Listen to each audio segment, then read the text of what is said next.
Hey volleyball coaches, parents, and athletes, do you want to hit the ball harder, faster, dominate the court?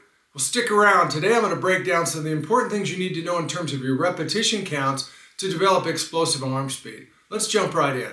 Hey, repetition and speed matters. Repetition count is extremely important. When you perform hitting or throwing drills, aim for speed, not volume.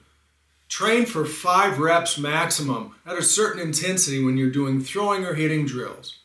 Perform too many reps, like if you're in the weight room and you're doing 10 reps to develop just some basic strength, you take that 10 rep count to arm speed throwing or arm speed hitting drills, it's too much. You're going to develop endurance and not speed. Rest and recovery is also super important.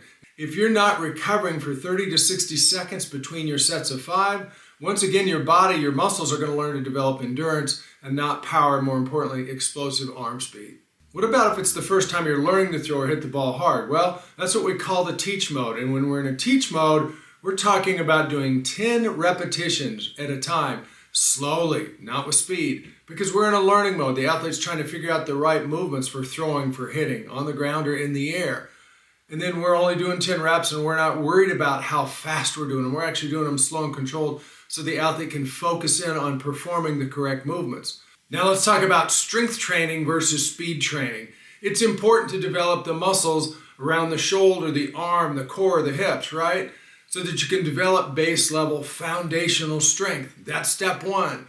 But that by itself will just develop slow strength. It won't develop arm speed, right? To hit the ball hard. That's different from speed. Speed is developed by higher intensity movements, greater resistance, less repetitions, and proper recovery. Once again, 30 to 60 seconds minimum between your sets of 5 repetitions when we're talking about throwing and hitting drills. Now, when we're training an athlete, we do slow controlled activation exercises, right? With a band on the arm, the elbow, band on the torso or the hip. Those are slow strengthening activities to turn on and activate, crank up the strength of certain muscles we're going to use, right, to perform our spiking or power hitting movements, right? But then we take the band off and now we've got to go into arm speed development mode. The muscles are warmed up, they're activated, they're turned on. Now we got to move fast and we're performing, once again, 5 repetitions. Then we're resting and recovering at least 30 to 60 seconds between those sets of 5 reps of either throwing activities, throwing motions if you would, or hitting motions. As athletes increase their strength over time, we're going to increase the load. We're going to increase the resistance band load on the exercising muscles. And the rep count might go from 10 reps down to 7 reps as we perform set 1 to set 2 to set 3. Our first set count might be at 10 reps. As we drop to the second or third set, we might go down to 7 reps or even 5 reps as the load is increasing, but we're still performing these repetitions slowly against the load. Then when we get into arm speed mode, after we've done our activation set, the bands come off, and now the arm and the body is moving fast. We're still doing 5 reps at a time.